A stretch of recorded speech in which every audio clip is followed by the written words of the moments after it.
The distant sound of gunfire rattled across the plains as Willow Winters watched her entire life crumble before her eyes.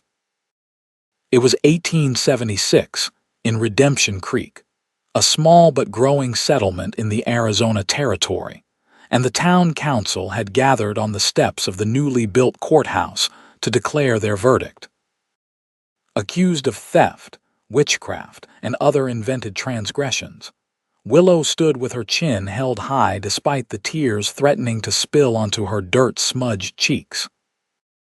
At 22, she had already weathered more hardship than most, but this being cast out from the only community she had known since her parents' death felt like a final, crushing blow.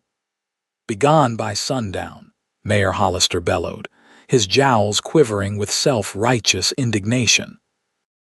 "Any who offer aid to this woman will face similar judgment." From the edge of the gathered crowd, Riker Dawson observed the scene with barely contained fury. His weathered Stetson cast a shadow over piercing blue eyes that had seen their share of injustice in 30 years of life on the frontier. Leaning against the hitching post, he stroked his mustache thoughtfully while his free hand rested near the Colt revolver at his hip. Riker had arrived in Redemption Creek only 3 months prior, having drifted northward after years working cattle drives up from Texas. But he had seen enough to know that Willow Winters was no thief, much less a witch. The crowd began to disperse, some muttering in agreement with the council's decision, others averting their eyes in shame at their collective cowardice. Willow stood alone now, clutching a small bundle of possessions, all she had been permitted to take. Riker straightened up, adjusted his hat, and made his decision. He untied his chestnut stallion from the post and mounted in one fluid motion born of years in the saddle. With a gentle nudge of his spurs, he guided the horse through the thinning crowd and approached Willow as she started her solitary walk toward the edge of town. Drawing alongside her, Riker slowed his horse to match her pace. The townsfolk who remained watched with wide eyes as the taciturn cowboy who rarely involved himself in town matters made his stand. "Miss Winters," he said, his voice carrying across the now silent street. "She belongs with me." Willow looked up, surprise momentarily replacing the despair in her hazel eyes. She had exchanged few words with the quiet cowboy during his time in town, knowing him only as a skilled horseman who occasionally took work at the livery stable. "Mr. Dawson, you'll find yourself unwelcome here too if you aid her," warned Councilman Porter, stepping forward with his hand on his own pistol.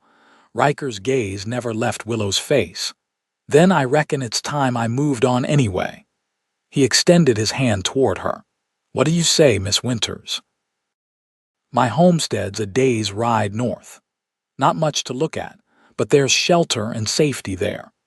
Willow hesitated, weighing her dire circumstances against the risk of trusting this virtual stranger. But something in his steady gaze spoke of honesty and determination that had become rare commodities in Redemption Creek. "Why would you help me?" she asked, her voice barely above a whisper. "Because I've seen what passes for justice in this town," he replied simply, "and I don't cotton to it."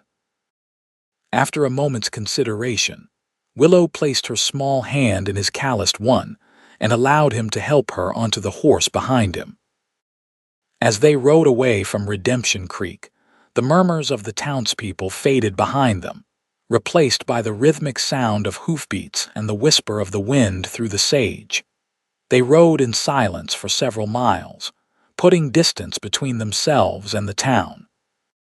The sun beat down mercilessly, and Willow was grateful for the occasional shade offered by scattered cottonwoods along the creek bed.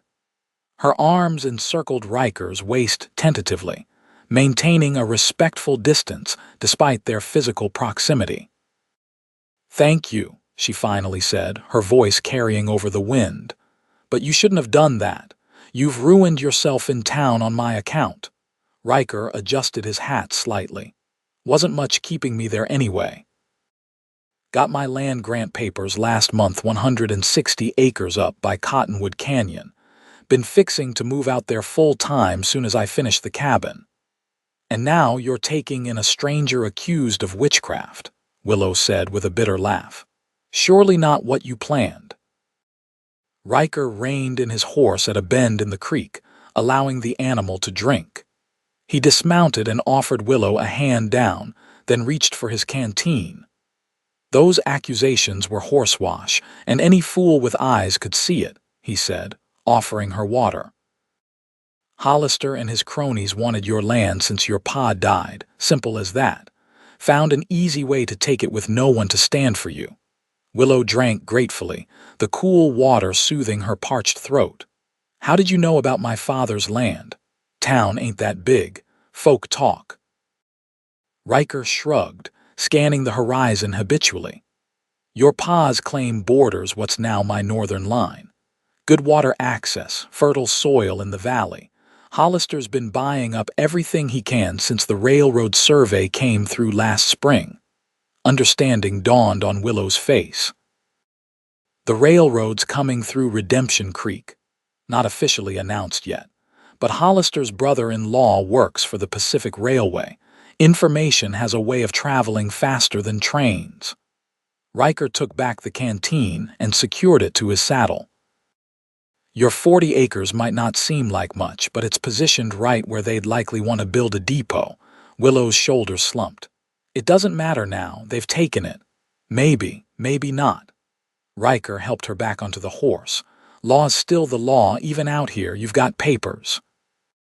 My father's deed is with my things at the house. They wouldn't let me retrieve much before they escorted me out. Then we might have a fighting chance, Riker said, mounting up behind her and taking the reins. But first, we need to get you somewhere safe.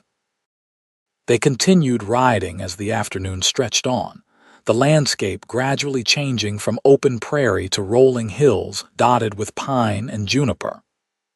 Willow's fatigue became evident as she leaned back against Riker's chest, her body relaxing despite her best efforts to maintain proper distance. Not much further, he assured her as the sun began its descent toward the western horizon, painting the sky in brilliant oranges and pinks. Just over that ridge, as they crested the hill, Willow gasped softly. Below them stretched a small valley, verdant and sheltered, with a clear stream running through it. Near a stand of cottonwood stood a modest but solidly built cabin with a small corral and barn alongside it. Smoke curled lazily from the stone chimney. Someone's there, Willow said, tensing immediately. That'll be Virgil, Riker explained, guiding the horse down the slope. My ranch hand. Good man, fought for the Union, doesn't talk much about it. Been helping me build the place while I finished up work in town. As they approached, an older man with a silver-streaked beard emerged from the barn, rifle at the ready until he recognized Riker. He raised a hand in greeting, then paused when he noticed Willow. This is unexpected, Virgil said as they dismounted in front of the cabin. His weathered face revealed nothing of his thoughts as he nodded politely to Willow. Madam. Virgil, this is Miss Willow Winters, Riker said, taking the reins of his horse. She'll be staying with us for a spell. Hollister and his council ran her out of town today. Understanding flickered in Virgil's eyes. He nodded again, this time with more warmth. Figured something like that might happen eventually. Town's been changing, and not for the better. He extended a hand to Willow. Welcome to our humble establishment, Miss Winters. It ain't much, but you're safe here. Thank you, Willow replied, shaking his hand. She swayed slightly on her feet, the emotional and physical toll of the day finally catching up with her. Riker noticed immediately. Virgil, can you see to thunder? Miss Winters needs rest and food. Of course. Virgil took the horse's reins. Stews on the fire inside, made enough for an army as usual. Riker guided Willow toward the cabin, his hand hovering near her elbow without quite touching her. The interior was simple but comfortable, a main room with a stone fireplace, wooden table and chairs, and a few shelves holding books and supplies. 2 doors led off to what Willow presumed were bedrooms. "You can have my room," Riker said, gesturing to one of the doors. "I'll bunk with Virgil or take the main room." "I couldn't possibly." "You can and will," he interrupted gently. "It's just a bed, Miss Winters. Nothing fancy, but clean and dry." Willow wanted to protest further, but found she lacked the energy.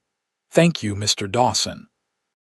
"I don't know how I'll ever repay your kindness." "Riker," he corrected. "And there's nothing to repay. Now sit and eat something before you fall over." The stew was hearty and flavorful, filled with venison, potatoes, and wild onions. Willow hadn't realized how hungry she was until the first spoonful hit her tongue. She ate silently, listening as Riker filled Virgil in on the events in town. "So they finally did it," Virgil mused, stroking his beard. "Been looking for an excuse to run her off that land since Walter Winters passed." "They called me a witch," Willow said quietly, setting down her spoon, "because I use herbs for healing. My mother taught me before she died of the fever. Said I must be practicing dark arts when Mrs. Porter's baby came early and didn't survive, even though I tried everything I knew to save them both." Riker's jaw tightened. "Convenient timing with the railroad survey complete. You truly believe we can fight this?" Willow asked, doubt evident in her voice. "Hollister has the town council, the sheriff, and most of the townspeople behind him." "Not all of them," Riker replied. "And we don't need the town on our side. The territorial court in Prescott has final say on land disputes. With your father's deed and some witness testimony, we stand a chance." "Witness testimony? Who would speak against Hollister?" "Doc Sullivan, for one," Virgil suggested. "He never did hold with the way they treated you after your healing work with his wife's rheumatism last winter." "And Jacob at the general store," added Riker. "He knows you didn't steal that bolt of calico they accused you of taking." Willow's eyes welled with tears. "You seem to know a great deal about my troubles, for someone who's barely spoken 10 words to me before today." Riker shifted uncomfortably in his chair. "I pay attention, and injustice has a way of sticking in my craw." After supper, Virgil excused himself to finish evening chores, leaving Riker and Willow alone by the fire. The silence between them felt less strained now, but questions hung in the air like the smoke from the hearth. "Why did you really help me today?" Willow finally asked, turning to face him fully. "The truth, please, not just talk of justice and neighborly duty." Riker stared into the flames for a long moment before answering. "My mother was run out of a town in Kansas when I was 10, accused of similar nonsense because she was a midwife who knew her herbs and spoke her mind. No one stood for her." His voice grew quiet. "She didn't survive the winter that followed." Willow's hand moved involuntarily to cover his where it rested on the table. "I'm so sorry." He nodded once, acknowledging her sympathy without looking up. "Get some rest, Miss Winters. Tomorrow we'll start figuring out how to get your land back." "Willow," she corrected softly. "If I'm to call you Riker, then you must call me Willow." For the first time that day, a small smile tugged at the corner of his mouth. "Willow it is, then. Good night." That night, lying in Riker's bed with its clean, rough sponge sheets that smelled faintly of pine and leather, Willow stared at the ceiling and tried to make sense of the dramatic turn her life had taken. From condemned outcast to being under the protection of a man she barely knew in the span of a single day. As exhaustion finally claimed her, her last conscious thought was that perhaps, just perhaps, her banishment might prove a blessing in disguise. Dawn arrived with the chattering of birds and the distant lowing of cattle. Willow woke disoriented, momentarily forgetting where she was until the events of the previous day came flooding back. She dressed quickly in the same clothes, smoothing the wrinkles as best she could and pinning her honey-brown hair into a simple knot at the nape of her neck. When she emerged into the main room, She found Virgil alone, frying salt pork and potatoes over the fire. "Morning, Miss Winters," he greeted her. "Sleep well, better than I expected to, thank you," she replied, looking around. "Where's Riker?" "Out checking the fence line on the north pasture, said to tell you he'd be back midday." Virgil slid a plate of food toward her. "Hope you're hungry." As they ate, Virgil proved more talkative than he'd been the previous evening, sharing stories of his time with Riker. They had met 2 years earlier in Tucson, when Virgil was down on his luck after being cheated out of his own homestead claim. Riker had offered him work and eventually partnership in the new venture. "He's a good man," Virgil concluded. "Doesn't show it in the usual ways, mind you, not one for speeches or grand gestures. But when it matters, there's none better to have at your back." "I'm beginning to see that," Willow acknowledged. She hesitated, then added, "He told me about his mother. Is that why he's so determined to help me fight for my land?" Virgil nodded slowly. "That's part of it, surely, but there's more." He gave her a knowing look. "I've seen the way he watches you in town when you don't notice. Way a man looks at something precious he doesn't believe he has any right to approach." Willow felt heat rise to her cheeks. "Surely you're mistaken. He hardly knows me." "Knowing and understanding are different things," Virgil said cryptically, rising from the table. "Now, if you're of a mind to help out while you're here, I could use a hand with the garden. Those beans won't pick themselves." Grateful for the change of subject and the opportunity to be useful, Willow followed Virgil outside. The morning passed quickly as they worked side by side in the thriving vegetable garden. Willow found herself impressed by the careful planning evident in the neat rows and companion planting. Someone here knew their way around growing things. "This is Riker's doing?" she asked as they harvested green beans and summer squash. "Mostly mine," Virgil admitted, "but he's a quick learner.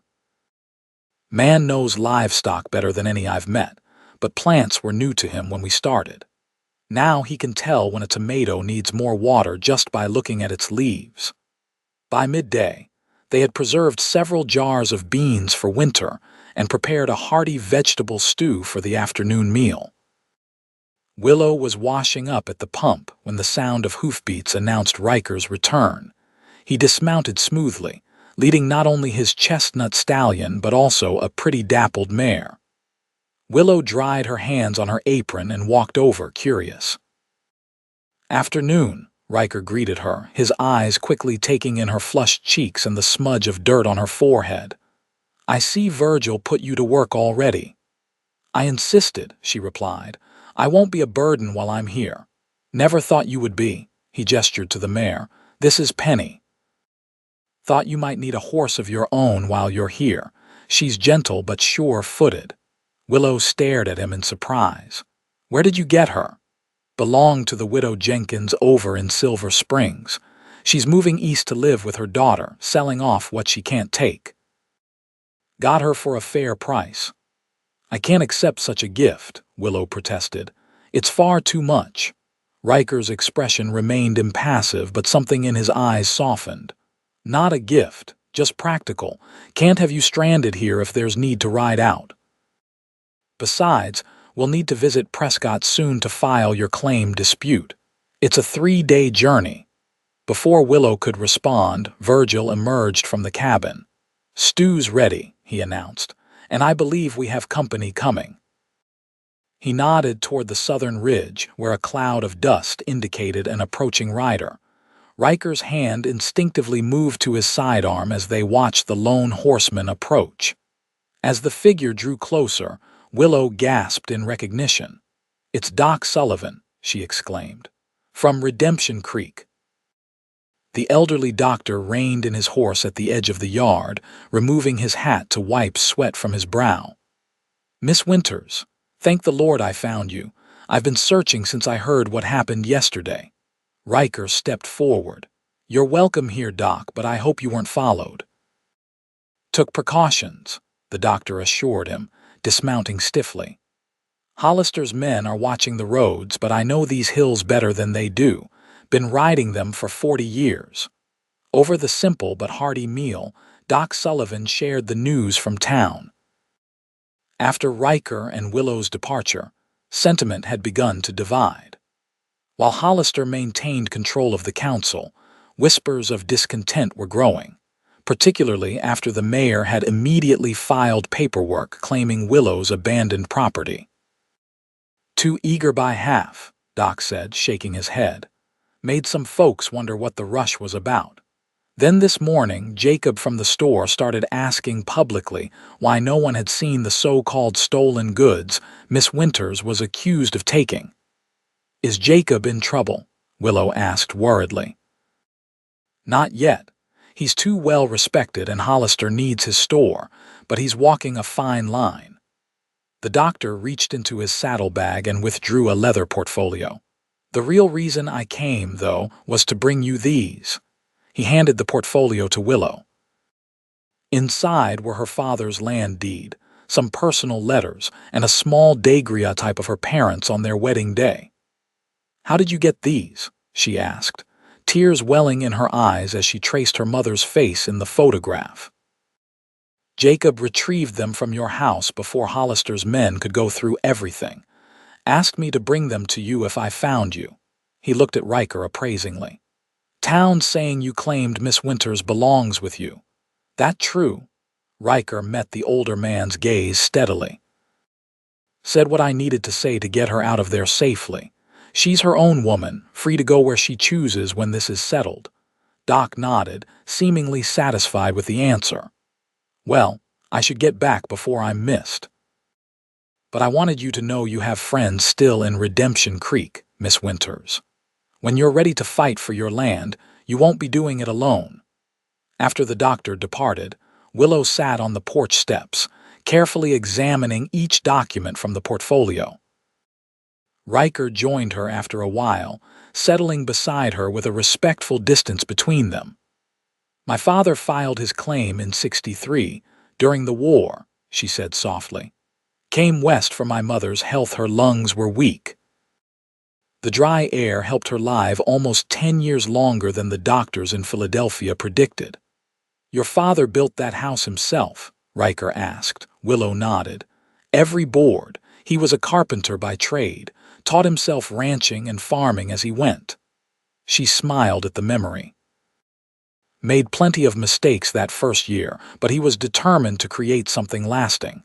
"And he did," Riker said. "That's good land, well tended. I've tried to maintain it since he passed 3 years ago." Willow sighed. "It hasn't been easy alone, but it's home. The only one I've known since I was 12. They sat in companionable silence for a while, watching the sunset paint the sky in vibrant hues of gold and crimson. The peacefulness of the moment felt surreal after the tumult of the previous day. "We'll ride for Prescott in 2 days," Riker finally said. "Give you time to rest and prepare. Virgil will stay here to mind the place." "And if we fail?" Willow asked quietly. "If the territorial court sides with Hollister?" Riker turned to look at her, his gaze unwavering. "Then you'll always have a place here if you want it, for as long as you need." The sincerity in his voice caught Willow off guard. This man who had risked his standing in the community for her, a virtual stranger, continued to show a depth of character that both confused and attracted her. In the fading light, she could see the fine lines at the corners of his eyes, the strength in his profile, and something deeper in his expression that made her heart beat a little faster. "Thank you," she whispered, and for once, the words didn't feel inadequate. The next day passed in a flurry of preparation for their journey. Willow insisted on contributing, spending the morning baking travel bread and jerking meat for the trail. In the afternoon, Riker took her riding on Penny to ensure she was comfortable with the mare before their long journey. "You ride well," he observed as they cantered across a meadow bursting with late summer wildflowers. "My father insisted I learn," Willow replied, expertly guiding Penny around a fallen log. "Said a woman on the frontier needed to handle a horse as well as any man." "Wise man." They rode to the northern boundary of Riker's property, where a clear stream marked the dividing line between his land and what had been the Winters' homestead. "Just over that rise is your place," Riker said, gesturing toward a gentle hill covered in ponderosa pines. "About 3 miles to your cabin from here." Willow gazed longingly in that direction. "It feels strange, being so close yet unable to go home." "Soon," Riker promised, "one way or another." As they turned back toward the cabin, a sudden cloudburst sent them galloping for shelter beneath a massive old oak. The summer rain fell in heavy sheets, creating a curtain of water around their refuge. Their horses nickered and shook their manes, spattering additional droplets. Willow laughed, brushing wet strands of hair from her face. "Well, at least the garden will be happy." Riker smiled, a genuine expression that transformed his usually solemn features. "Virgil will be out there dancing in it, most likely. Man loves his vegetables more than his natural." Their laughter mingled with the sound of rainfall, creating a moment of unexpected intimacy. When it subsided, Willow found Riker watching her with an expression she couldn't quite decipher. "What is it?" she asked. "Just thinking it's good to hear you laugh," he replied simply. "Suits you." The rain slackened, and they continued homeward at a more leisurely pace, the shared moment having shifted something subtle between them. That evening, as they finalized preparations for their journey, Willow found herself watching Riker when he wasn't looking, noticing the careful precision of his movements, the quiet competence in everything he did. Virgil caught her eye once and gave her a knowing wink that made her blush furiously, and redouble her attention to the map they were studying. They departed at first light the following morning, the eastern sky still streaked with pink and lavender as they bid farewell to Virgil. The old ranch hand pressed a small package into Willow's hands. "Medicinal herbs," he explained. "Noticed you eyeing my garden patch yesterday. Thought they might come in useful." Touched by the thoughtful gesture, Willow thanked him warmly. The first day's ride was uneventful, taking them through rolling grasslands and scattered woodland. Riker set a steady pace that wouldn't overtax the horses, occasionally pointing out landmarks or sharing snippets of information about the territory. Though still reserved, he seemed more at ease in the open country, away from the constraints of town life. They made camp that evening in a sheltered hollow beside a small tributary. While Riker tended the horses, Willow gathered firewood and prepared a simple meal from their provisions. Working together without need for many words, they established their camp with efficient coordination that felt surprisingly natural. After supper, they sat by the fire, the night sounds of the wilderness creating a peaceful backdrop to their conversation. Riker told her about his years driving cattle, the characters he'd met on the trail, and his decision to settle in the Arizona Territory after seeing its beauty during a particularly difficult drive. "What about family?" Willow asked. "Besides your mother, I mean. Father died at Shiloh." "I was 15. Had a younger sister, Emma, lost her to the same winter that took my mother." His voice remained even, but Willow could sense the old pain beneath the words. "Been on my own since then, more or less." "I'm sorry," Willow said softly. "It's not easy being the one left behind." Riker nodded, acknowledging the truth of her words and the understanding behind them. "Your turn," he said. "Tell me something I don't know about Willow Winters."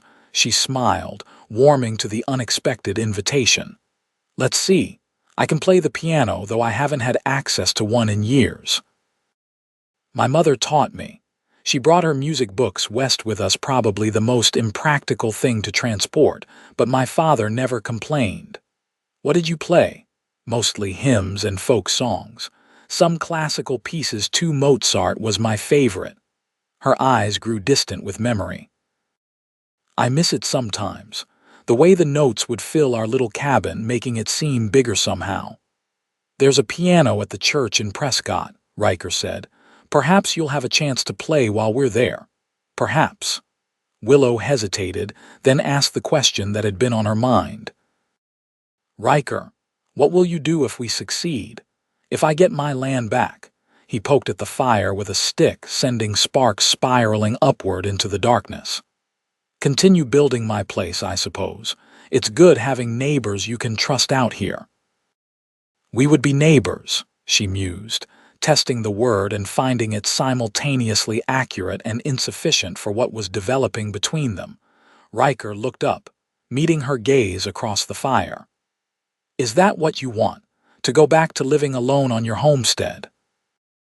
The question hung in the air between them, laden with unspoken implications. Willow considered her answer carefully. I want my home back because it represents everything my parents worked for, she finally said. But these past few days have shown me that perhaps there are different kinds of homes to be made. She offered him a small smile. I'm not sure I have all the answers yet. He nodded, seeming to understand the complexity behind her response. Fair enough. No need to decide everything tonight. They fell silent, each lost in private thoughts as the fire burned lower. When Willow finally retreated to her bedroll, she felt Riker's eyes follow her, and the awareness sent a pleasant shiver through her that had nothing to do with the cooling night air. The next 2 days of travel brought them through increasingly varied terrain, rocky foothills giving way to higher elevations, dotted with pine forests and occasional meadows. They encountered few other travelers, though twice they passed freight wagons headed toward Prescott, the territorial capital. On the afternoon of the third day, they crested a hill and saw Prescott spread out before them in the valley below. The town was considerably larger than Redemption Creek, with several streets of businesses, a courthouse, and numerous residences sprawling outward from the central plaza. Impressive, isn't it? Riker remarked as they paused to rest the horses. Territorial capital since '64. They say it might become the state capital too once Arizona achieves statehood. Willow nodded, taking in the sight. After the isolation of the trail, the bustling settlement seemed almost overwhelming. Where will we stay? There's a decent boarding house on Montezuma Street. Clean, respectable. He glanced at her trail-dusty appearance and smiled slightly. They have actual bathtubs too. Now that sounds like heaven, Willow admitted with a laugh. I must look a fright after 3 days on the trail. You look. Riker paused, seeming to search for the right words. Like you belong out here, free. The simple observation touched Willow more deeply than elaborate flattery might have. Thank you, she said softly. They rode into town as the afternoon shadows lengthened, attracting curious glances from locals unaccustomed to seeing a woman in riding clothes accompanying a weather-beaten cowboy. Riker led them directly to the boarding house, a 2-story structure with a wide porch and window boxes filled with late-blooming flowers. The proprietress, a plump, gray-haired woman who introduced herself as Mrs. Harding, greeted them with friendly efficiency. 2 rooms, you say? For how long? At least 3 nights, Riker replied. Possibly longer, depending on court business. Mrs. Harding's eyebrows rose slightly at this, but she asked no questions as she recorded their names in her ledger. Suppers at 6 sharp, breakfast from 7 to 8. No gentlemen callers in ladies' rooms, no liquor on the premises, and no smoking indoors. She handed them each a key. Miss Winters, you're in number 4 upstairs. Mr. Dawson, you're in number 7 at the end of the hall. After settling their horses at the nearby livery, they returned to the boarding house to clean up before supper. Willow luxuriated in the promised bath, washing away the dust and fatigue of the journey. She changed into the one clean dress. She had packed a simple blue calico that had seen better days but was still presentable. When she descended to the dining room, she found Riker already seated at a small table by the window. He stood as she approached, and she was momentarily taken aback by his transformed appearance. He had shaved his trail stubble, revealing a strong jawline that complemented his high cheekbones. His dark hair, still damp from washing, was neatly combed, and he wore a clean white shirt with his usual dark trousers. "You clean up nicely, Mr. Dawson," she remarked with a smile as she took her seat. "As do you, Miss Winters," he replied, his eyes appreciating the way the blue fabric brought out the golden highlights in her hair. Supper was a simple but satisfying affair of roast chicken, potatoes, and fresh bread. They discussed their plans for the following day, when they would visit the Territorial Land Office to file Willow's formal complaint and request a hearing with the circuit judge. "Judge Harmon has a reputation for fairness," Riker told her, "but he's a stickler for procedure and documentation. We'll need to present your case precisely." "Do you think Doc Sullivan's testimony will help?"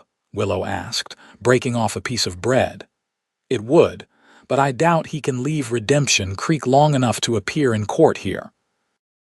We'll need to gather written statements from him and anyone else willing to speak on your behalf." Riker took a sip of coffee. "The deed will be our strongest evidence, particularly if we can prove Hollister knew about the railroad before making his move." After dinner, they retired to the parlor where several other guests were gathered. An older gentleman was playing chess with a young man who appeared to be his son, while two women worked on embroidery near the hearth.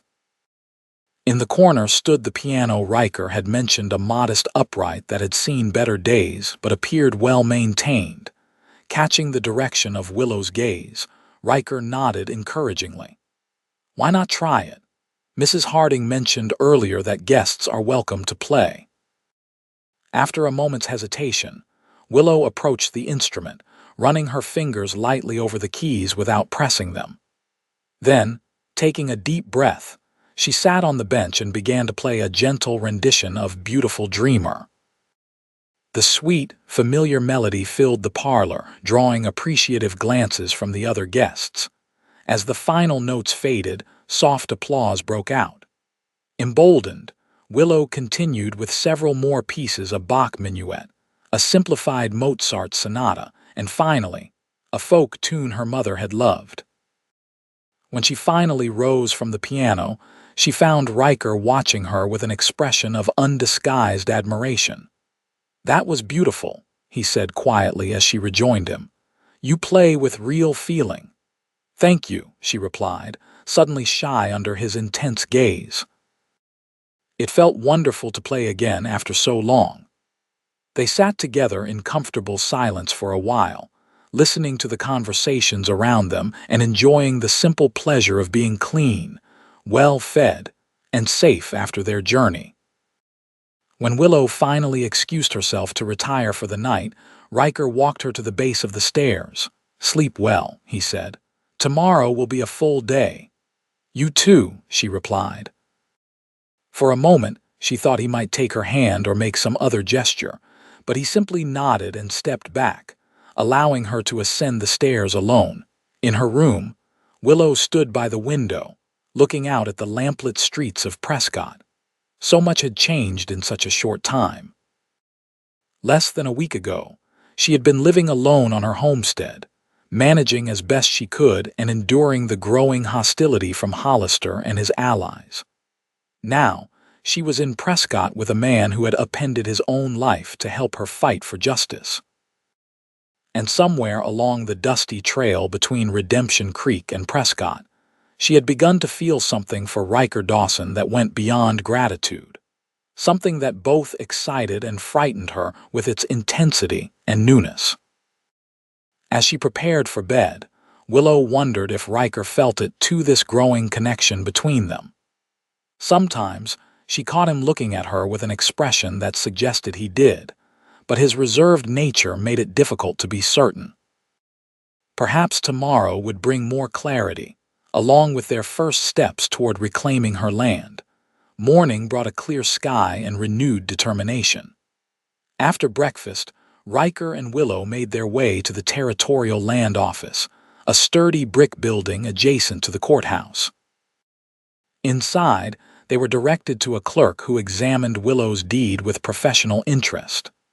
This appears to be in order, the young man said, adjusting his spectacles. Filed properly in 63, all taxes paid through last quarter. What seems to be the problem, Miss Winters? Willow explained the situation, the accusations against her, her forced removal from the property, and Mayor Hollister's immediate claim on her land. The clerk listened attentively, making occasional notes. Unfortunately, Mr. Hollister has already filed paperwork claiming the property was abandoned, he said when she finished. He's citing Territorial Statute 47B, which allows for reclamation of abandoned homesteads after 30 days. It's been less than a week, Riker pointed out. And she didn't abandon it, she was forced out under false pretenses. The clerk nodded. That's why you'll need to request a hearing with Judge Harmon. He can issue an injunction preventing any transfer of ownership until the matter is resolved. He slid a form across the desk. Fill this out, and I'll make sure it reaches the judge's clerk today. As Willow completed the paperwork, the clerk continued speaking with Riker. You should know that Mayor Hollister has influential connections here in Prescott. His brother-in-law works for the Pacific Railway, and they've been buying up land all through the territory. We're aware, Riker replied grimly. That's part of our concern, that this is related to the railroad's plans for Redemption Creek. The clerk lowered his voice. You didn't hear this from me, but the survey team has indeed recommended a depot near Redemption Creek. The official announcement won't come for another month or so, but certain parties have been positioning themselves accordingly. Parties like Hollister, Willow said, looking up from her writing. Exactly. The clerk accepted the completed form from her. Judge Harmon is hearing cases tomorrow and Thursday. With luck, he'll see you before week's end. Outside the land office, Riker and Willow paused to consider their next steps.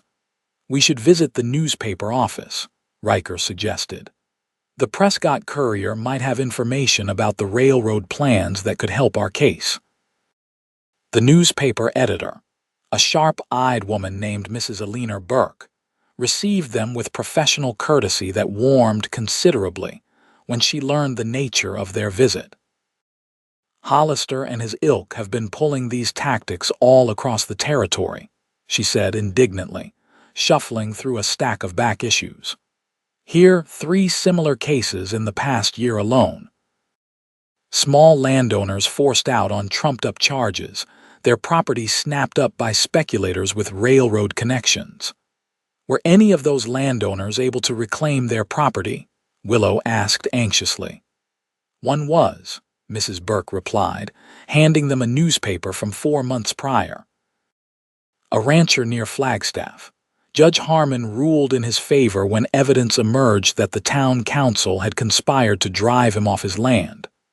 That's encouraging, Riker said, scanning the article. It establishes a precedent. Mrs. Burke studied them thoughtfully. I'd like to write about your case, Miss Winters. People should know what's happening to honest homesteaders in the name of progress. After providing Mrs. Burke with the details of her situation, Willow and Riker continued their fact-finding mission, visiting the office of a sympathetic lawyer recommended by the newspaper editor. The attorney, Mr. Abernathy, confirmed that they had grounds for a strong case, but cautioned them about the difficulties ahead.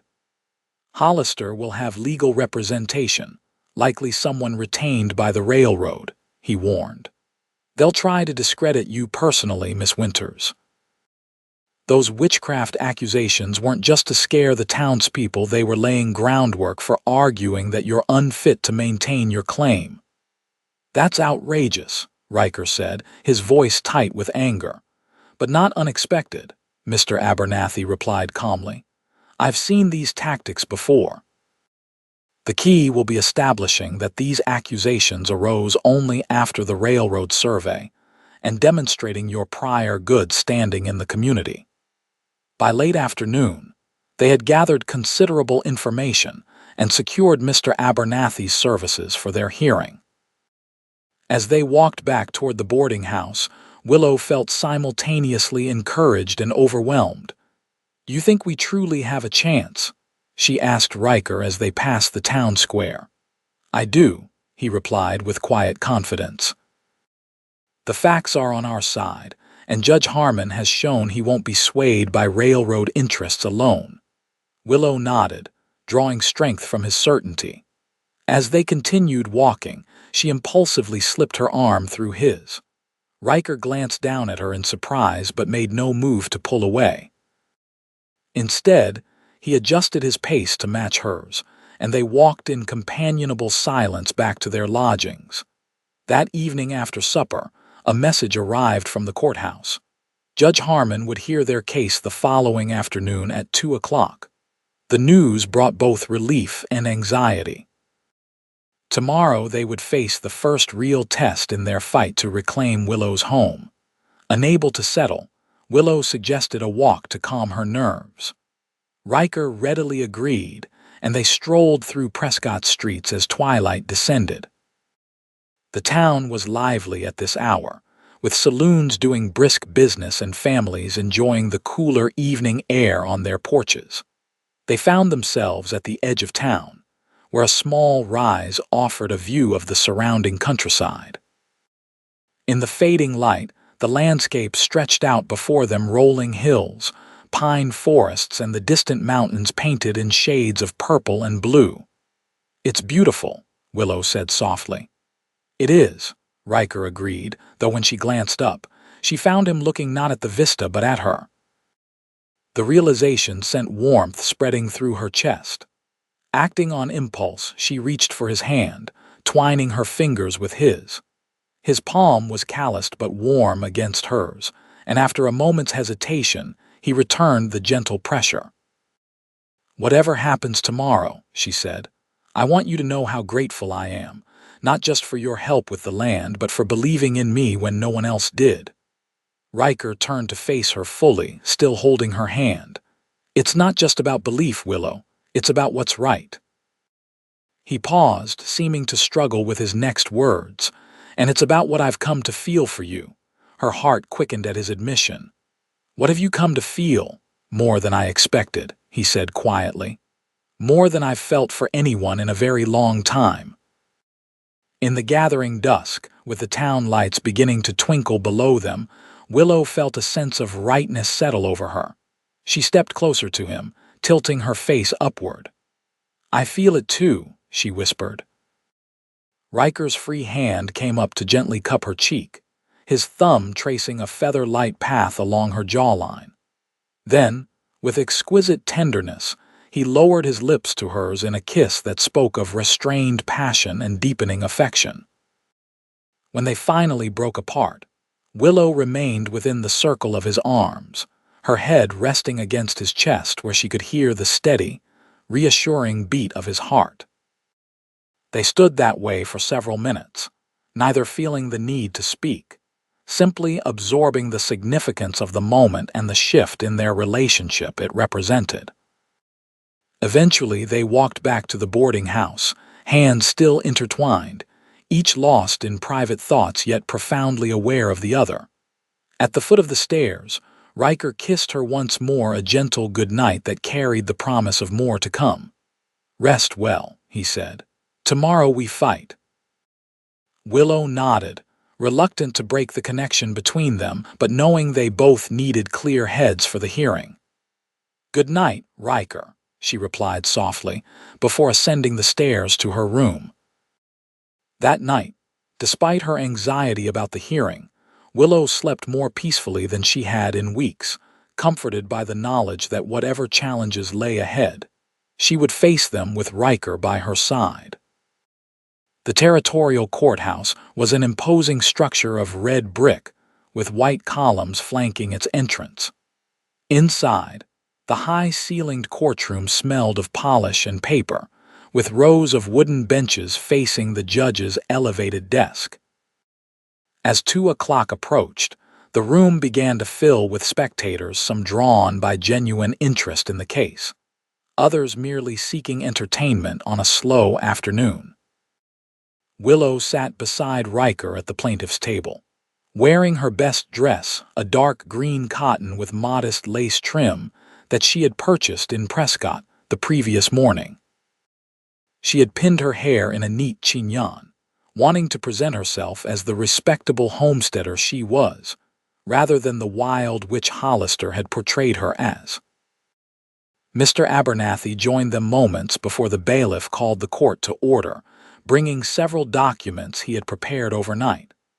"I've drafted statements based on our conversations," he explained in a low voice. "Judge Harmon will want specific evidence of the conspiracy against you." The courtroom fell silent as Judge Harmon entered, a tall, lean man with silver hair and penetrating gray eyes. After the formalities of opening court, he peered down at them over his spectacles. "This is the matter of Winters versus Hollister, concerning property rights and alleged abandonment of homestead. Is that correct?" "Yes, Your Honor," Mr. Abernathy replied, rising to his feet. "And I see Mayor Hollister is represented by Mr. Whitaker," the judge continued, nodding toward a well-dressed gentleman at the opposing table. "Very well. Proceed with your opening statements." Mr. Abernathy presented Willow's case with elegant precision, outlining the circumstances of her removal from the property, the suspicious timing related to the railroad survey, and the presentation of false accusations designed to isolate her from community support. Mr. Whitaker countered with a portrayal of Hollister as a civic-minded leader concerned about dangerous elements in his growing town. He characterized Willow as unstable and possibly dangerous, citing the witchcraft rumors and suggesting her isolated lifestyle indicated an inability to properly maintain her claim. As Willow listened to these disparaging descriptions of herself, she felt Riker tense beside her. Beneath the table, she placed her hand on his arm, silently urging restraint. They had anticipated this strategy, and getting angry would only play into their opponent's hands. Judge Harmon called Willow to testify first. Taking the oath with steady composure, she answered Mr. Abernathy's questions clearly and honestly, describing her life in Redemption Creek, her parents' establishment of the homestead, and the escalating harassment she had faced from Hollister and his allies after the railroad surveyors had visited the area. "And prior to these recent accusations, what was your standing in the community?" Mr. Abernathy asked. "I believe I was well regarded," Willow replied. "I've assisted Doc Sullivan with medical matters, preparing herbal remedies and helping with births and illnesses. I participate in community events, attend church regularly, and have always paid my taxes promptly." "When did the accusations of witchcraft begin?" "Approximately 2 weeks after the railroad survey team departed," Willow said. "Mayor Hollister began suggesting that my herbal remedies were unnatural. When Mrs. Porter's baby was stillborn despite my attempts to help, he publicly accused me of causing the death through dark arts." Mr. Whitaker's cross-examination was aggressive, designed to provoke an emotional response. He questioned Willow about her herbal knowledge, implying that her remedies had caused harm rather than healing. He brought up isolated incidents from years past, twisting them to portray her as confrontational and unstable. Throughout the ordeal, Willow maintained her composure, answering truthfully but calmly, refusing to be baited into angry responses. When Mr. Whitaker finally exhausted his questions, Judge Harmon called a brief recess. In the courthouse corridor, Riker pulled Willow aside. "You were magnificent," he said quietly, his eyes filled with admiration. "Don't let him get to you. He's trying to make you look irrational." "I know," she replied, smoothing her skirts with hands that trembled slightly despite her outward calm. "It's just difficult hearing him twist everything into something sinister." When court resumed, Riker took the stand. Under Mr. Abernathy's questioning, he described witnessing Willow's expulsion from town and his observations of Hollister's behavior before and after the railroad survey. He spoke with steady conviction, his usual reserve giving weight to his testimony. "And why did you intervene on Miss Winter's behalf?" Mr. Abernathy asked. "Because what was happening was wrong," Riker replied simply. "I've seen enough injustice in my life to recognize it. Miss Winters is a decent, hard-working woman being driven from her rightful property by men with ulterior motives." Mr. Whittaker's cross-examination attempted to paint Riker as an impulsive drifter with no standing in the community, perhaps even romantically involved with Willow, and therefore unreliable as a witness. "Is it not true, Mr. Dawson, that you publicly declared she belongs with me when you helped Miss Winters leave town?" Mr. Whittaker asked with a knowing smirk. "I did say those words," Riker acknowledged calmly. "It was the quickest way to create an exit for someone being unjustly persecuted." "And do you maintain that your interest in this case is purely about justice, with no personal feelings involved?" Riker met the lawyer's gaze steadily. "My interest began as a matter of justice. I won't deny that I've since developed respect and admiration for Miss Winters' character and determination. But that doesn't change the facts of what happened in Redemption Creek." The afternoon continued with testimony from Mr. Abernathy's final witness, a former railroad surveyor who confirmed that the proposed route would indeed run directly through Willow's property, making it highly valuable for development. As the shadows lengthened outside the courthouse windows, Judge Harmon called an end to the day's proceedings. "We will resume tomorrow morning at 9 o'clock with Mayor Hollister's testimony and any additional witnesses. Court is adjourned." Outside the courthouse, Riker, Willow, and Mr. Abernathy conferred briefly before parting ways. "You both did well today," the lawyer assured them.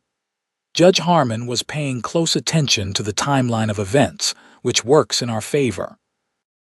Tomorrow will be challenging when Hollister takes the stand, but I believe we've established a strong foundation." After the lawyer departed, Riker suggested dinner at a small restaurant near the boarding house rather than returning for Mrs. Harding's communal meal. "I think we could both use some quiet," he said, correctly reading Willow's exhaustion after the emotional day. The restaurant was cozy and relatively private, with well-spaced tables and subdued lighting. Over a simple meal of beef stew and fresh bread, they discussed the day's events and strategized for the following morning. "You think the judge believed us?" Willow asked, crumbling a piece of bread absently. "I do," Riker replied. "He seems fair-minded and the evidence is compelling. The question is whether it will be enough to counter Hollister's influence." Willow nodded, pushing her half-eaten meal aside. "It's strange facing someone like Hollister in a formal setting. In town, he always seemed so powerful, almost untouchable. But in that courtroom today, he looked ordinary, just a man, not some invincible force." "That's the thing about bullies," Riker said. "Their power often comes from isolation, making their targets feel alone and helpless. You're not alone anymore, Willow." She reached across the table to take his hand, drawing comfort from his steady presence. "No, I'm not, and neither are you." The simple truth of that statement hung between them, acknowledging the deeper connection that had developed during their shared ordeal. Whatever the outcome of the hearing, they had found something in each other that neither had expected, but both increasingly treasured. They walked back to the boarding house slowly, savoring the cool evening air and the simple pleasure of being together without the pressures of the courtroom hanging over them. At the foot of the stairs, Riker kissed her goodnight with gentle reverence, his hands cradling her face as though she were something infinitely precious. "Whatever happens tomorrow," he whispered, "remember that you've already won something important, your freedom to choose your own path forward." Willow nodded, drawing strength from his certainty. And I've found someone to walk that path with me if he's willing. Riker's smile was answer enough as he reluctantly released her. Sleep well, Willow. Tomorrow we finish this fight. The second day of the hearing began with Mayor Hollister taking the stand. Dressed in an expensive suit that emphasized his prosperity, he presented himself as a concerned civic leader who had acted in the best interests of Redemption Creek. Under Mr. Whitaker's careful questioning, he depicted Willow as increasingly erratic following her father's death, suggesting that her isolation had led to disturbing behaviors. The council was concerned for her welfare as well as the safety of our townspeople, Hollister claimed with practiced sincerity. When multiple citizens reported unusual activities and expressed fear of her practices, we felt compelled to act. And the claim that Miss Winters abandoned her property, can you elaborate on that? Mr. Whitaker prompted. She left town willingly with Mr. Dawson, Hollister replied smoothly. Made no arrangements for the maintenance of her property, no indication of when or if she intended to return. As mayor, I have a responsibility to ensure that viable land within our township is properly utilized, especially as we anticipate growth with the coming railroad. Mr. Abernathy's cross-examination was methodical and relentless, focusing on the suspicious timing of the accusations and Hollister's immediate move to claim the property. Mayor Hollister, can you name any specific incidents of Miss Winters' alleged witchcraft that occurred before the railroad survey team visited Redemption Creek? He asked. Hollister shifted uncomfortably. Well, she's been known for her unusual remedies for years. That's not what I asked, Mr. Abernathy interrupted politely but firmly. I asked for specific accusations of witchcraft prior to the survey team's visit. I don't recall the exact timing of when concerns were first raised, Hollister hedged. Let me help refresh your memory, Mr. Abernathy said, producing a stack of documents. These are the minutes from town council meetings dating back 3 years. There is not a single mention of concerns about Miss Winters' practices until the meeting of June 17th of this year, exactly 8 days after the railroad survey team departed. As the questioning continued, Hollister grew increasingly defensive, contradicting himself several times regarding the sequence of events and his knowledge of the railroad's plans. By the time Mr. Abernathy finished his cross-examination, the mayor's credibility had been significantly undermined. The next witness called by Mr. Whitaker was Councilman Porter, who reiterated many of Hollister's claims and added emotional testimony about his wife's stillborn child, implying that Willow's treatments had contributed to the tragedy. During cross-examination, Mr. Abernathy approached this sensitive topic with appropriate gravity but methodical precision. Mr. Porter, did Doc Sullivan attend your wife during her difficult delivery? Yes, he did, Porter acknowledged. And did he at any time suggest that Miss Winters' herbal preparations were harmful or contributed to the tragic outcome? Porter hesitated. Not directly, no. In fact, isn't it true that Doc Sullivan specifically stated that the child was in a breech position that would have been fatal regardless of intervention? He may have said something to that effect, Porter admitted reluctantly. And yet you publicly supported the accusation that Miss Winters caused the death through dark arts. Why is that, Mr. Porter? Unable to provide a convincing explanation, Porter's testimony ended on a note that further weakened the case against Willow. As the morning progressed, Judge Harmon's expression remained inscrutable, though he occasionally made notes and asked clarifying questions of the witnesses. By midday, Mr. Whitaker had presented all his witnesses, and the hearing moved to closing arguments. Mr. Whitaker went first, emphasizing the town council's authority to make decisions for the welfare of the community, and reiterating the claim that Willow had abandoned her property voluntarily. He downplayed the railroad connection as coincidental and portrayed Hollister as a forward-thinking leader preparing his town for inevitable progress. When Mr. Abernathy rose for his closing argument, his approach was measured but powerful. He systematically outlined the timeline of events, connecting the railroad survey directly to the sudden emergence of accusations against Willow. He highlighted the legal documentation proving her ownership of the property and the suspicious speed with which Hollister had moved to claim it. "Your Honor," he concluded, "this case represents a troubling abuse of power by those entrusted with civic leadership. Miss Winters has maintained her homestead honorably for 3 years since her father's passing, meeting all legal requirements of her claim. She was forced from her property through a campaign of intimidation and false accusations, precisely when that property became valuable due to anticipated railroad development. We ask the court to uphold her rightful ownership and issue an injunction preventing any transfer of the property to Mayor Hollister or any other party." Judge Harmon thanked both attorneys and announced he would consider the evidence and deliver his ruling after a brief recess. As the courtroom emptied, Willow and Riker remained at their table, the tension of waiting almost more difficult to bear than the hearing itself had been.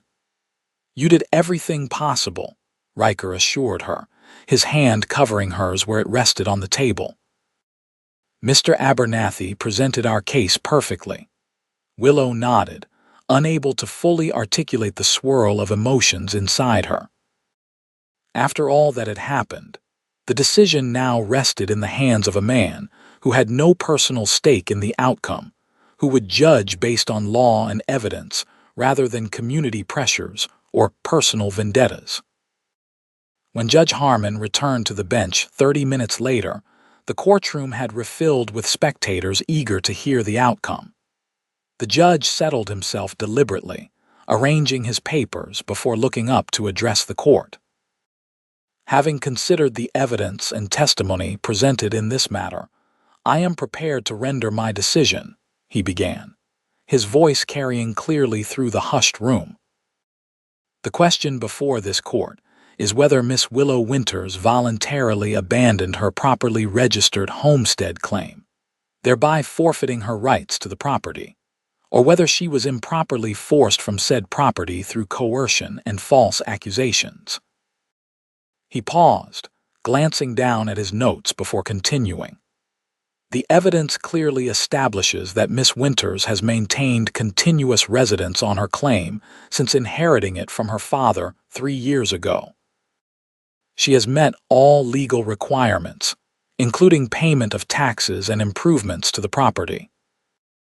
The timing of the accusations against her, coming immediately after the railroad survey and resulting in her removal from the property, suggests strongly that these actions were motivated by interests other than community welfare." Willow felt Riker's hand tighten around hers as hope began to rise within her. "Furthermore," Judge Harmon continued, "the immediate attempt by Mayor Hollister to claim the property as abandoned when Miss Winters had been gone less than a week demonstrates bad faith and improper procedure." The judge set his papers aside and looked directly at Willow. "It is therefore the ruling of this court that Miss Winters' claim remains valid and in full effect. Mayor Hollister and the Redemption Creek Town Council are hereby ordered to cease all actions aimed at seizing her property and to facilitate her immediate return to her homestead. Additionally, the court orders that any personal possessions removed from Miss Winters' home be returned forthwith." A murmur ran through the courtroom as the judge continued. "The court further notes with concern the pattern of behavior exhibited by Mayor Hollister, and recommends that the Territorial Governor's Office review the proceedings of the Redemption Creek Town Council for possible violations of territorial statutes regarding abuse of authority." With a final tap of his gavel, Judge Harmon concluded the hearing. "This matter is resolved in favor of the plaintiff. Court is adjourned. For a moment, Willow sat frozen in disbelief. Then the reality of the victory washed over her, bringing tears to her eyes. She turned to Riker, who was smiling more broadly than she had ever seen. "We won," she whispered, the simple statement inadequate to express the tumult of emotions within her. "You won," he corrected gently, bringing her hand to his lips for a brief, tender kiss. "Your home is yours again." Mr. Abernathy approached, beaming with satisfaction. "Congratulations, Miss Winters. The judge's ruling was everything we could have hoped for and more. The referral to the governor's office means Hollister will face additional scrutiny that may prevent him from attempting similar tactics against others." After expressing their profound gratitude to the lawyer, Riker and Willow left the courthouse, stepping into the bright afternoon sunlight with lighter hearts than they had carried in days. News of the ruling had already spread to the street, where several onlookers offered congratulations. "What happens now?" Willow asked as they walked away from the courthouse. "Now we go home," Riker replied simply. "Back to Redemption Creek, where you can reclaim your property with the full backing of territorial law." The word home resonated between them, carrying layers of meaning and possibility. As they walked, Willow considered what this victory meant: not just the return of her physical property, but the vindication of her character and the unexpected gift of finding someone who had stood beside her through the ordeal. "Riker," she said, stopping in the middle of the sidewalk to face him directly. "When you say we go home, what do you see happening after that?" He looked down at her, his expression serious but tender. "That depends on what you want, Willow. Your land is yours again. You could return to living there as you did before." He paused, seeming to gather his courage before continuing.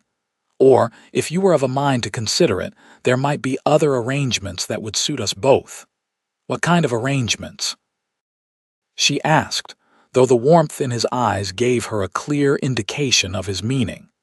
"The kind where a man and woman who have found something special might build a life together," he said quietly. "Where two homesteads that share a boundary line might become one larger operation, run by partners who value each other's strengths." Willow's heart quickened at his words. "Are you proposing an arrangement of convenience, Mr. Dawson? A practical merger of properties?" A smile tugged at the corner of his mouth. "There's nothing merely convenient about what I feel for you, Willow Winters. I'm proposing marriage if you'll have me. Not because it makes practical sense, though it does, but because these past days have shown me what kind of woman you are, and I find I don't want to imagine my future without you in it." They stood in the middle of Prescott's bustling Main Street, oblivious to the curious glances of passers-by as Willow absorbed his words. In the span of a week, she had lost her home, found an unexpected champion, battled for justice, and discovered a love she hadn't been looking for but now couldn't imagine living without. "Yes," she said simply, her eyes shining with unshed tears of joy. "Yes, I'll marry you, Riker Dawson." His face transformed with happiness as he pulled her into an embrace, propriety briefly forgotten as he sealed their engagement with a kiss that promised a lifetime of partnership and devotion. That evening, they celebrated their victory and engagement with a special dinner at Prescott's finest restaurant, joined by Mr. Abernathy and Mrs. Burke from the newspaper, who had taken a particular interest in their case. The conversation flowed easily, ranging from the details of the hearing to plans for their return to Redemption Creek and, more tentatively, ideas for their future together. "Will you continue to work with medicinal herbs once you're settled?" Mrs. Burke asked Willow over dessert. "I hope to," Willow replied thoughtfully. "Perhaps even more formally than before. During our time here, I visited the apothecary and learned that many of my remedies could be properly bottled and sold. There might be a business opportunity there, with the growing population in the territory." And the combined acreage of your properties would make for a substantial ranch, Mr. Abernathy noted, addressing Riker. Especially with the water access from both parcels. Riker nodded, his hand finding Willow's beneath the table. We've discussed raising horses primarily. Willow has a good eye for horseflesh, and there's always demand for well-trained mounts in the territory. As the evening concluded and they bid farewell to their new friends, Riker and Willow walked slowly back to the boarding house, arm in arm beneath a sky ablaze with stars. It feels strange, Willow mused. A week ago, I thought I had lost everything. Now I find I've gained more than I ever imagined possible. Life has a way of surprising us, Riker replied, drawing her closer against the evening chill. When I rode into Redemption Creek 3 months ago, I was just looking for temporary work before settling on my claim. Wasn't expecting to find a partner for the journey ahead.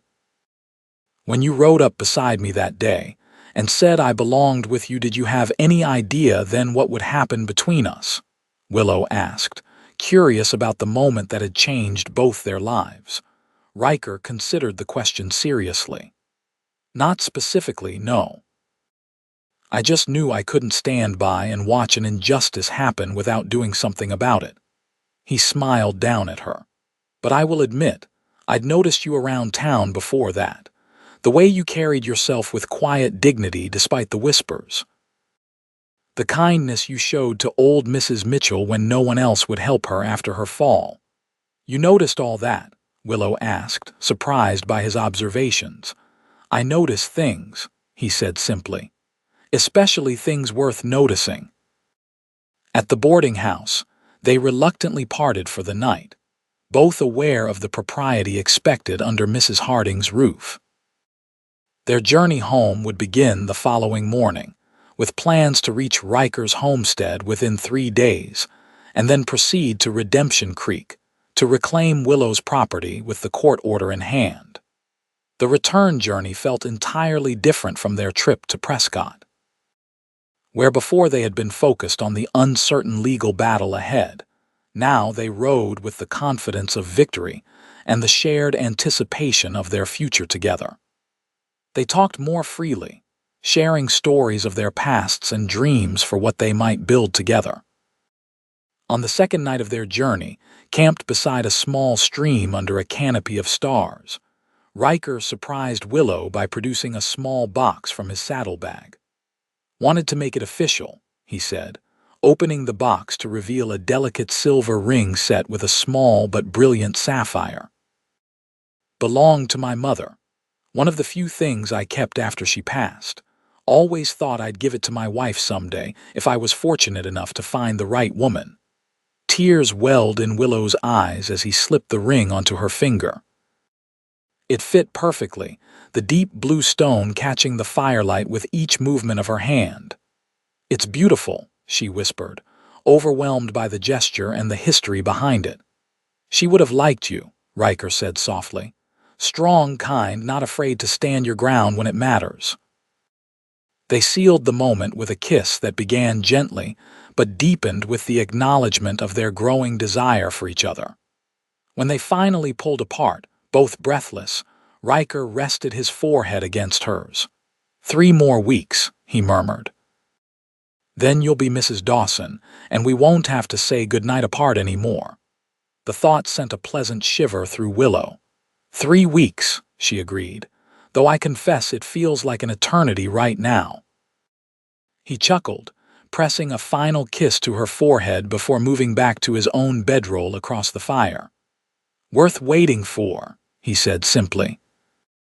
They reached Riker's homestead on the afternoon of the 3rd day, greeted enthusiastically by Virgil, who had kept everything running smoothly in their absence. The old ranch hand's eyes widened when he noticed Willow's ring, then crinkled with pleasure as they shared their news. About time, he declared, clapping Riker on the shoulder. Been watching you moon over her since you first saw her in town. Thought I might have to lock you two in the root cellar to get you to speak up. Riker's embarrassed protest only confirmed Virgil's assessment, making Willow laugh with delight at this new insight into her fiancé's feelings. After a celebratory supper, they discussed their plan to ride into Redemption Creek the following morning with the court order. Virgil offered to accompany them for additional support, an offer they gratefully accepted. "Might be wise to have numbers on our side," Riker acknowledged. "Hollister won't take this defeat graciously." The next morning dawned clear and cool, a perfect late summer day for their confrontation in town. The three of them rode together, Willow between Riker and Virgil, the court order safely stored in Riker's saddlebag. As they approached Redemption Creek, Willow felt a strange mix of emotions: anxiety at facing the community that had cast her out, determination to reclaim what was rightfully hers, and a surprising sense of detachment. This place had been her home for a decade, yet in just a few short days, she had begun to see her future elsewhere in the home she would build with Riker. The town appeared unchanged as they rode down the main street, though their arrival quickly drew attention. People emerged from shops and homes to watch their progress, conversations halting mid-sentence as recognition spread. Some faces showed surprise, others hostility, and a precious few, reflected relief and welcome. They rode directly to the sheriff's office, where they found both Sheriff Taylor and Mayor Hollister engaged in conversation. Both men looked up in shock as the three riders dismounted and entered the building. "This is a surprise," Hollister said coldly, recovering quickly from his initial reaction. "I thought you had taken the hint that you weren't welcome here anymore, Miss Winters." "That's where you're mistaken, Mayor," Willow replied with quiet confidence, nodding to Riker, who produced the official document from his coat. "This is a court order from Judge Harmon of the Territorial Court," Riker explained, handing the paper to Sheriff Taylor rather than Hollister. "It confirms Miss Winters' ownership of her property and instructs that she be allowed to return immediately, with all her possessions restored." The sheriff scanned the document, his expression carefully neutral. "This appears to be in order, Mayor." Hollister's face flushed with anger. "This is preposterous. The town council made its decision, and the territorial court has overruled it," Virgil interjected calmly. "The law is the law, even in Redemption Creek." As Hollister continued to bluster, a small crowd gathered outside the sheriff's office, drawn by the commotion. Among them, Willow spotted Doc Sullivan and Jacob from the general store, both watching intently through the window. "Furthermore," Riker continued, addressing the sheriff directly, "Judge Harmon has referred this matter to the territorial governor's office for review of possible abuse of authority. I suggest that Mayor Hollister and the council consider their next actions very carefully." The implied threat of higher scrutiny had its intended effect. Hollister's protests subsided, replaced by a calculating look that suggested he was reassessing his position. "Fine," he finally said. "The property remains yours, Miss Winters, but don't expect a warm welcome from this community. You've made your choice clear by challenging town authority." "Actually," Willow replied with newfound boldness, "I'll be Mrs. Dawson within the month. Mr. Dawson and I are to be married, and we'll be joining our properties into one operation." This announcement sent a fresh wave of murmurs through the gathered onlookers. Hollister's eyes narrowed as he reassessed the situation, clearly recognizing that the combined property would be even more substantial and more difficult to wrest away from its owners. "Congratulations," Sheriff Taylor offered, seemingly genuinely. "For what it's worth, I never did believe those accusations against you, Miss Winters. Got overruled by the council." Willow acknowledged his words with a nod, though she couldn't help noting he hadn't been brave enough to stand against the injustice when it mattered. With the official business concluded, they exited the sheriff's office to find the crowd had grown. Doc Sullivan pushed his way forward, grasping Willow's hand warmly.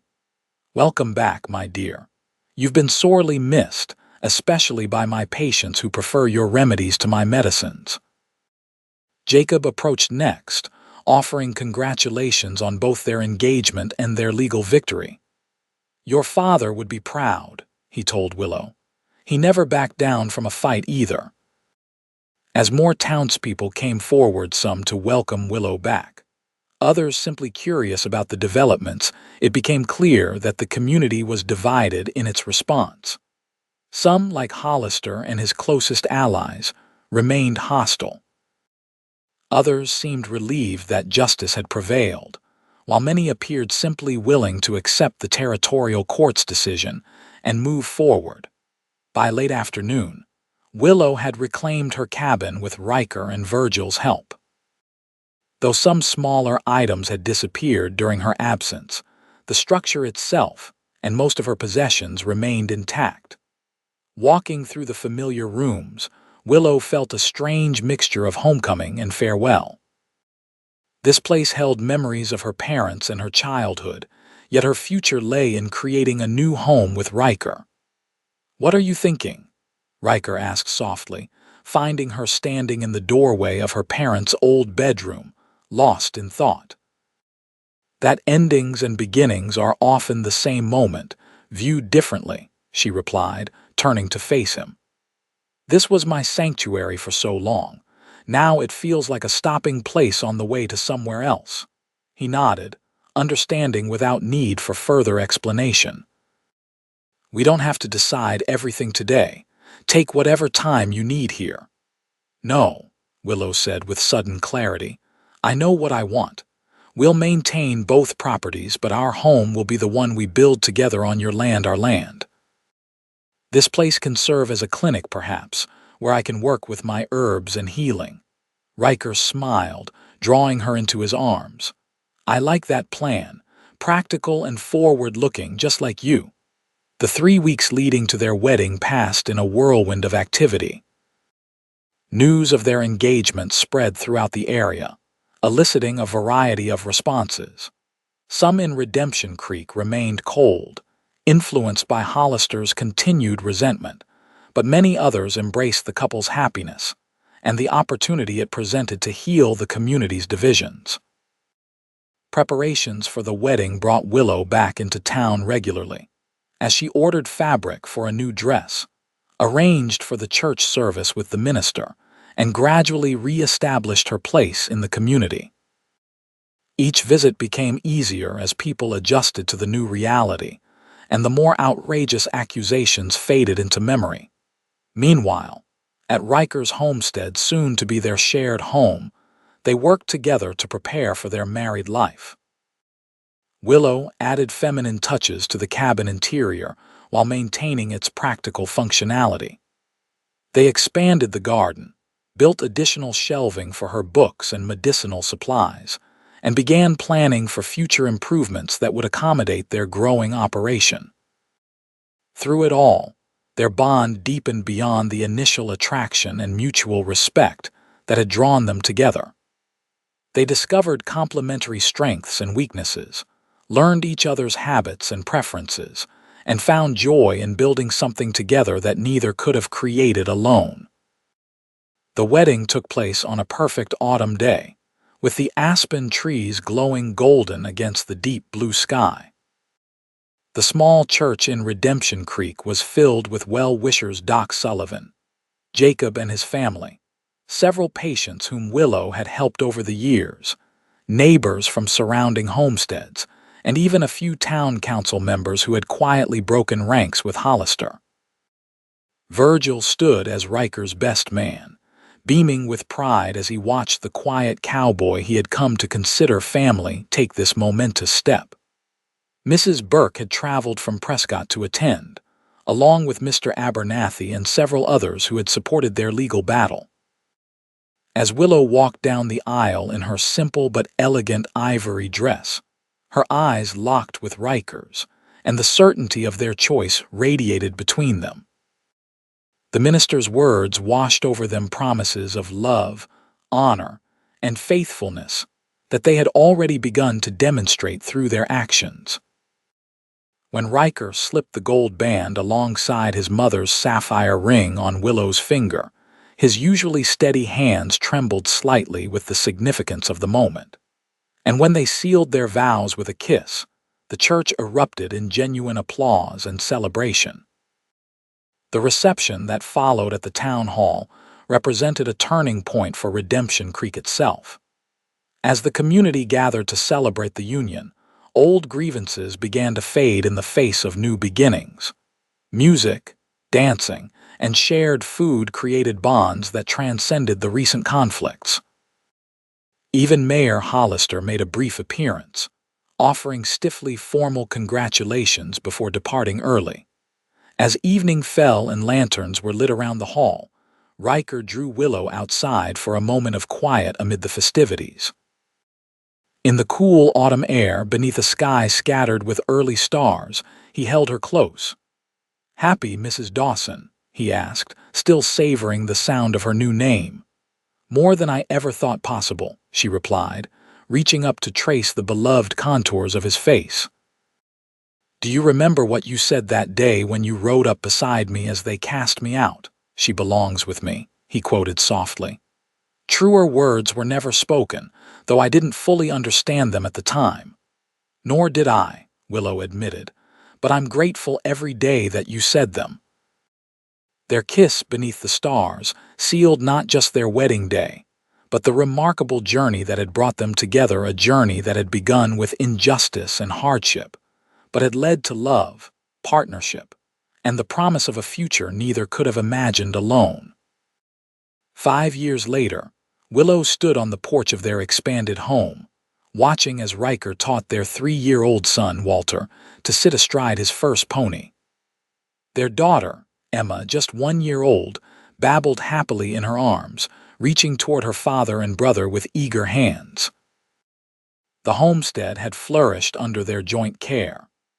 The horse breeding operation had gained a reputation throughout the territory for quality stock, while Willow's medicinal practice had grown into a respected business, with patients traveling considerable distances to seek her remedies. Her clinic, established in her former cabin, now employed 2 apprentices who were learning the healing arts under her guidance. Redemption Creek itself had changed as well. The railroad had indeed come through, bringing growth and prosperity, though not precisely as Hollister had envisioned. His influence had waned following the territorial governor's investigation, and the next election had seen him replaced by a more progressive mayor who recognized the value of working with all members of the community, including the independent-minded Dawsons. As Riker lifted Walter down from the pony and turned toward the house, his face lighting with the smile he reserved for his family, Willow reflected on the strange twists of fate that had brought them to this moment. The injustice that had once threatened to destroy her life had instead led her to a happiness far greater than she had ever dared to imagine. Riker bounded up the porch steps, Walter perched on his shoulders and shrieking with delight. Leaning in to kiss Willow, he then took Emma into his free arm, balancing both children with practiced ease. "What are you thinking about, looking so serious?" he asked, noticing her contemplative expression. "Just how far we've come," she replied, linking her arm through his as they entered their home together. "And how sometimes the worst moments can lead to the best ones if you're brave enough to keep going." Riker nodded, understanding as he always did the deeper currents of her thoughts. "And if you're fortunate enough to find someone to ride beside you along the way," he added softly. As the door closed behind them, enclosing their family in the warmth and security of the home they had built together, Willow knew with absolute certainty that she was exactly where she belonged, and had been from the moment a quiet cowboy had ridden up beside her and changed her life forever.